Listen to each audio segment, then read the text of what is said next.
It's an absolute pleasure to get to visit with you today.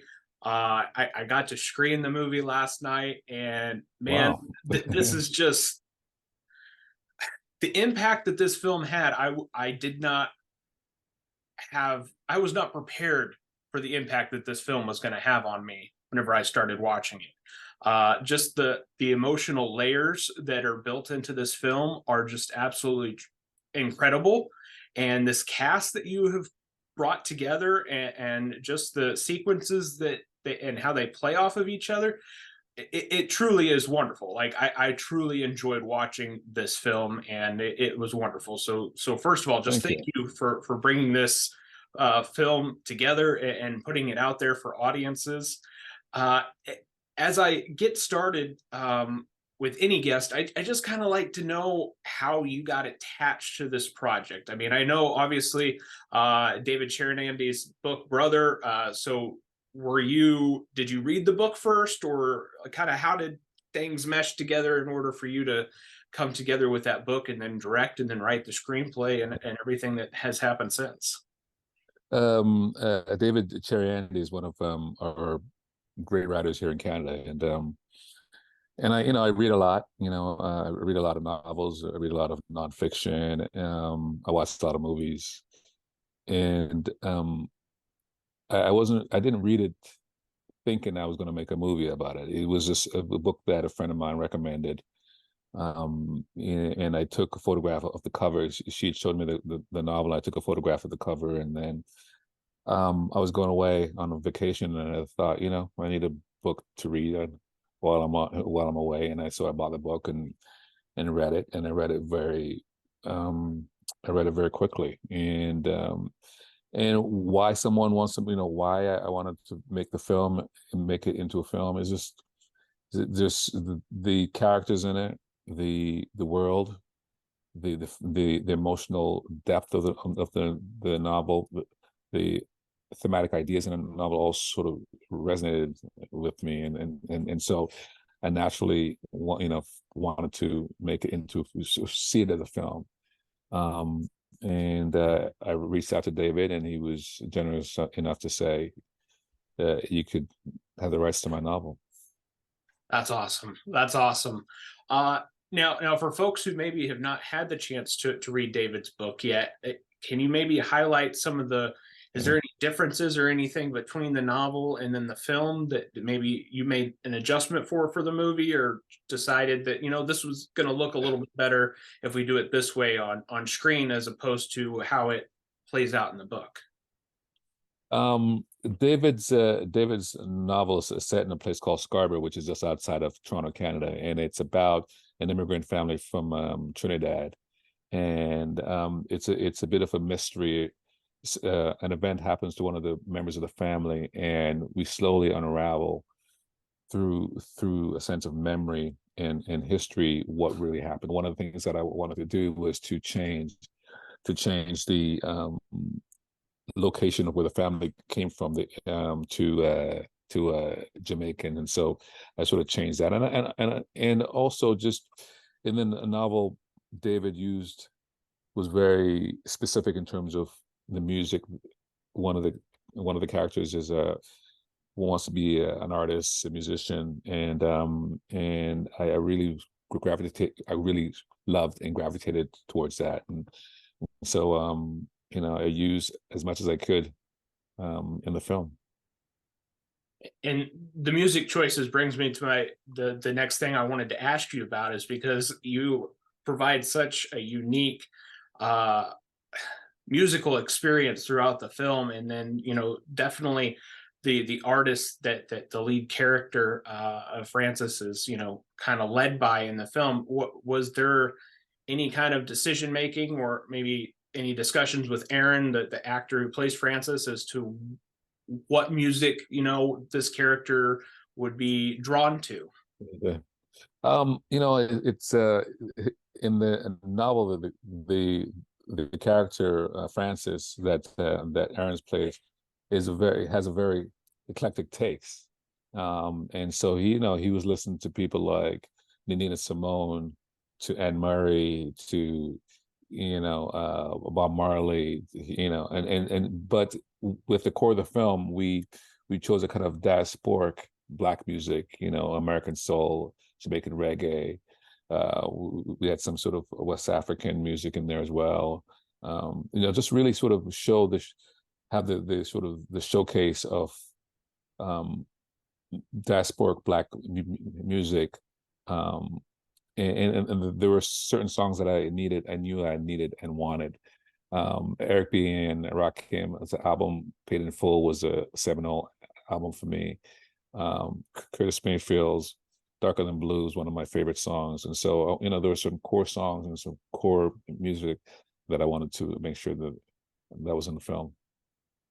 Awesome, awesome. And I wanted to bring up just the casting in general. Like I said, to build at the beginning here, the casting that you have in this film is just so wonderful. Like these guys, Aaron and Lamar, that they really feel like brothers to me. Like you don't question it for even a second. So what was the casting process like for you in bringing these two guys together to find this brotherly chemistry that, looks just so flawless on screen?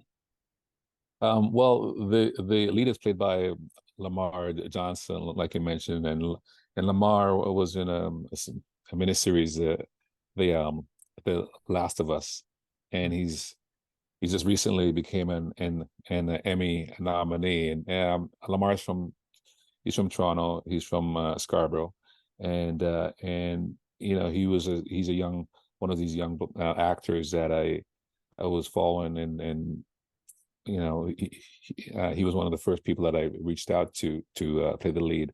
Aaron Pierre is a Brit. He's from South London, and I saw him in Barry Jenkins' miniseries Underground Railroad, and I met Aaron in Los Angeles, and I just liked his vulnerability. I liked his masculinity.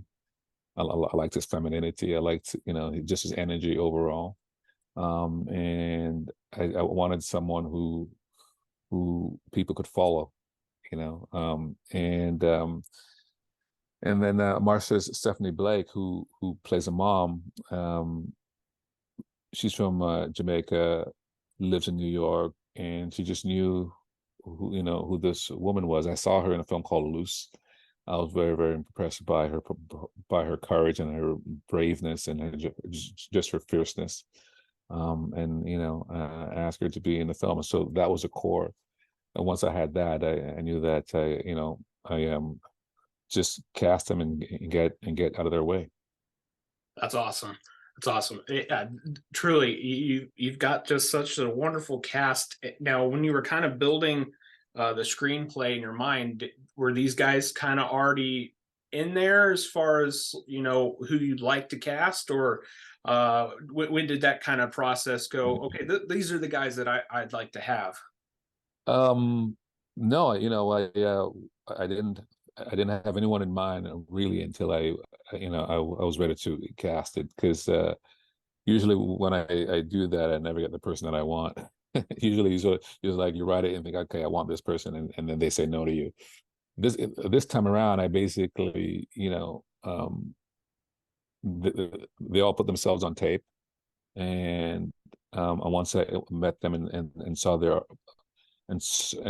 version of the character, I just knew, and of course you never get you think you have a sense of the character in your head, and then you get an artist like these three, or like all the whole cast, and they elevate what I've written. They're all kind of writer proof in some ways. What I mean by that is that I could write any kind of dialogue and they will make it work, make it sound good. I love it. I love it. I wanted to bring up with you, if you don't care, an interview that you did earlier this year. I believe it was back in March, and you were visiting with CBC. And if you don't care, I'm going to read this quote to you. Yeah. It says, and you were responding to a question about how you craft your scenes to feel real and how you wanted to create this universal feeling for audiences. And you said, we all live in our own movie, and we all think I'm the only person who has ever felt grief and the only person who has ever felt pain or loss or love. What's great about stories and movies and art is that it is mirrored back to you. I really I mean, that whole quote for one is just fantastic, by the way. I mean, you Oh, just, phew. But the second I saw and read "We All Live in Our Own Movie," like I was just taken aback by that, by how much I love it and how much, as a movie person and I don't want to call myself a critic by any means, but as just a connoisseur of film, that I never even thought about that before, that we all live in our own movie. And I would just love, if you wouldn't care, could you maybe just expand upon that a little bit more, as far as how that worked with bringing Brother to life? yeah, absolutely. I mean, we've all we all create narratives in our head, as we move through the world and we encounter the world and encounter other people. We make assumptions, we make leaps, and we create this story about what you may be thinking about me, and we think that those feelings are unique to us, that you couldn't possibly understand how I'm feeling because in the history of the world, I'm the only person that's ever had these feelings. And you sort of realize at some point you realize that there is a kind of universal feeling. There is a kind of collective grief. There is a collective sense of loss. And a great song, communicates that, and you realize, how does a songwriter know what I'm feeling? Because they've gone through it. How does this filmmaker, you see a moment in a movie and it sort of speaks to you on a deep level. You think, was this filmmaker in my head? How do they understand these feelings? So I think there is a kind of collective joy, there's collective pain, there's a collective grief that we all kind of share as humanity, and successful arts basically says, uh, you know, this is how I'm feeling. Do you feel that as well? Yeah, no, that's awesome. It really is. And sorry, I feel like I'm saying that's awesome a lot, but truly, you have really nailed every thought that I had about this movie, and you just, what I wanted to ask you about, as well, is that in the scenes, and I don't want to spoil anything or give anything away, but you kind of see it in the trailer. But the brothers are, out, and they're gonna climb up the power holes, transformers, and just, you hear that buzzing sound throughout the entire film, and it just shows Right. up here and there, and that definitely is something that resonated with me throughout the entire film, is like, oh, there it is again, there it is again. So I wanted to ask you, is there anything else in the film that, when audiences go to watch, is there anything in the film that you definitely want to make sure that they're paying attention to, watching out for, maybe whether it's repeatable or whether it's a singular moment, that you're just like, I really hope the audience sees this, watches it, and remembers it? I mean, thanks for pointing that out. And sound is such an important element of the film for me. Um, when I read the novel, what struck me about it was this timeline. This film takes place in the novel takes place in sort of multiple timelines, and I chose three timelines in the telling of the story, and I was concerned that I would confuse the audience, that they wouldn't get it. There's like where are we right now?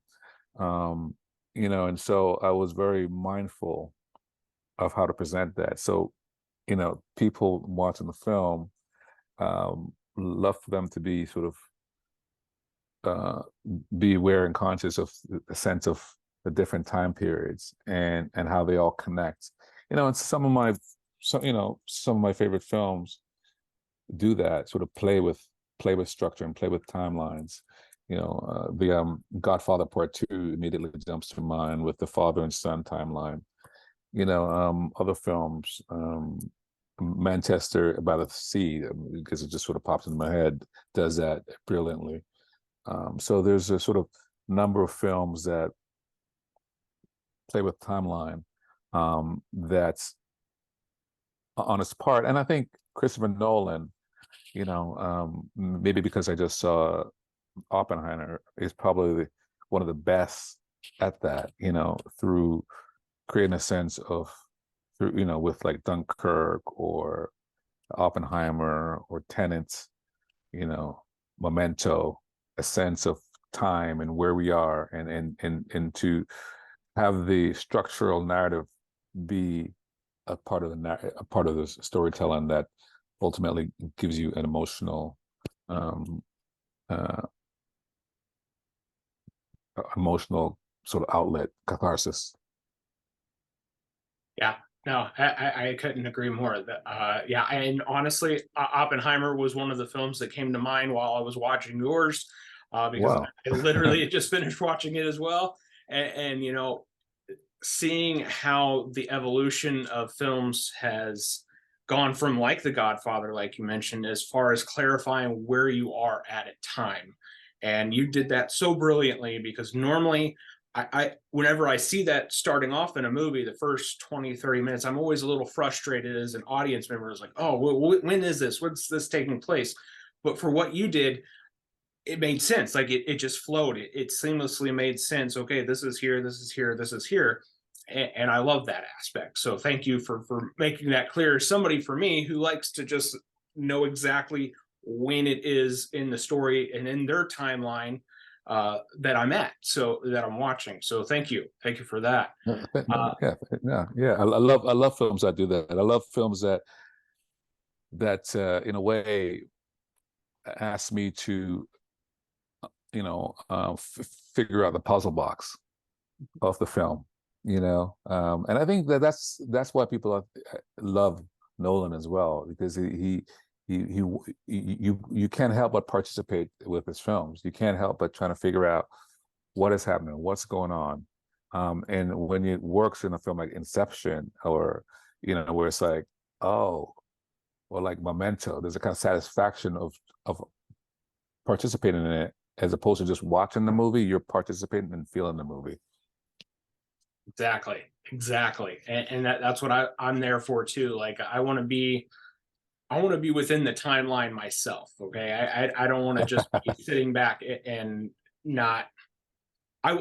Participation is the perfect word for it. Like you said, I Yeah, want to be actively participating in the storyline myself as an audience member. So yeah. I know I'm probably running out of time here with you, but I definitely wanted to just ask, on the overall scope of the story that you've presented in Brother, was there any moment that you brought to life on film that you personally were just like, this is the scene, this is the moment in this film that I will remember shooting, I will remember watching, and I really hope that audiences take it home with them after they leave the theater.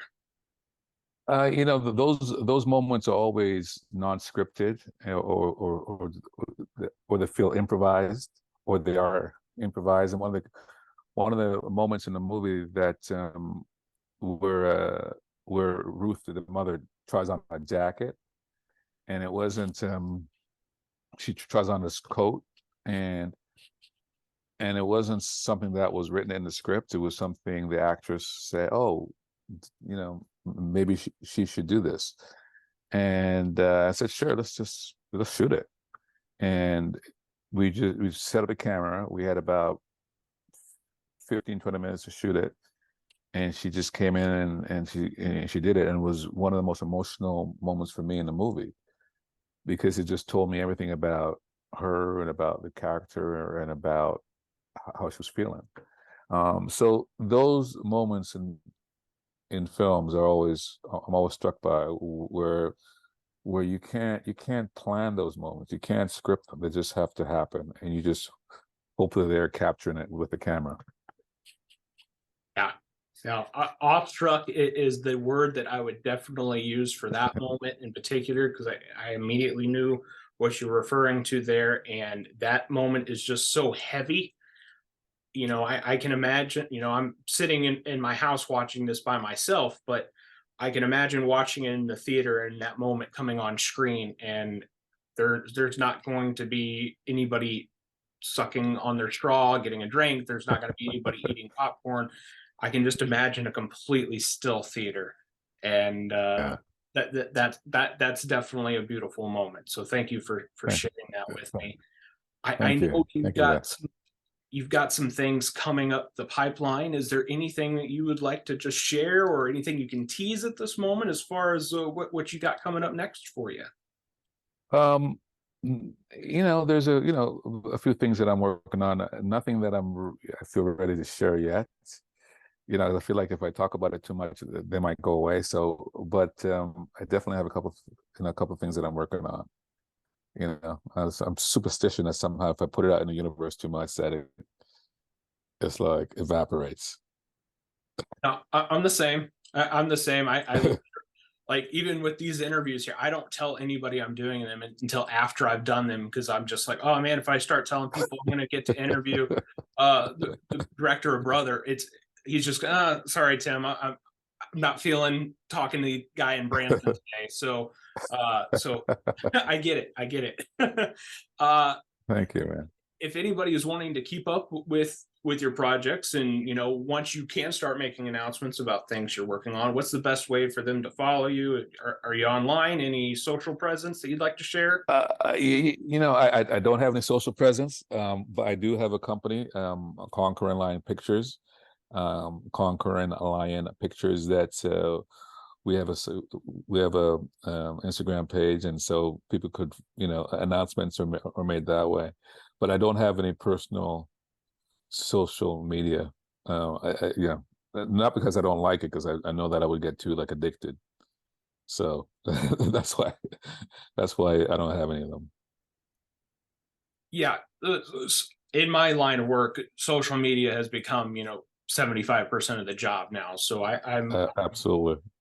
I'm proud, but also embarrassed to say that I'm managing like 12 different accounts right now between personal and professional. Wow. So congrats to you for being able to stay away. That's awesome. Man, thank you so much for your time today. I sure appreciate. I know I probably went over, Danielle, and I apologize, but thank you so much for taking your time. For little Tim here in Branson, it's been a pleasure getting to visit with you, and it was an honor to get to talk about your film. Absolutely. Thank you for having me. No, thank you. Appreciate it.